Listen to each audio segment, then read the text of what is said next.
কৃপা প্রার্থনা চাইলাম যেন ভগবান আমাদের ভালো রাখে, আমরা যেন স্বর্গে যাওয়ার পারি, আমাদের পাপ যেন বিনাশ হয়ে যায়, সব গঙ্গা মারাই খেয়ে দিল। আজকে মাঘী পূর্ণিমার চাঁদ দেশে মঙ্গলের কামনার জন্য আমরা সবাই চান করে থাকি, দেশবাসী যাতে মঙ্গলে থাকে, আমরা সবাই যেন শান্তিতে থাকতে পারি।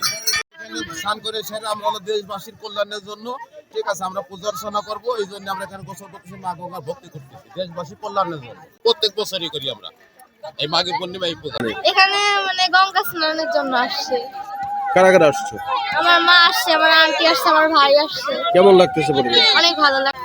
মাঘের প্রথম ইসে এটা মাঘী পূর্ণিমা, আমরা সবাই হিন্দু সম্প্রদায়, সনাতন সম্প্রদায় স্নান করি। মানুষ পুত পবিত্র হওয়ার জন্য তার সমস্ত পাপ, আমাদের বৈদিক শাস্ত্রে সুন্দরভাবে বলা আছে, মানুষ যখন পাপ কার্য করে সেই পাপের ভার লাঘবের জন্য গঙ্গা নদীতে স্নান করে সে পুত পবিত্র হয়ে এবং সে স্বাভাবিক জীবনযাপনে উদ্বুদ্ধ হওয়ার জন্য এই গঙ্গা স্নান আসে। রাজবাড়ী জার্নাল, সারা বিশ্বে রাজবাড়ী।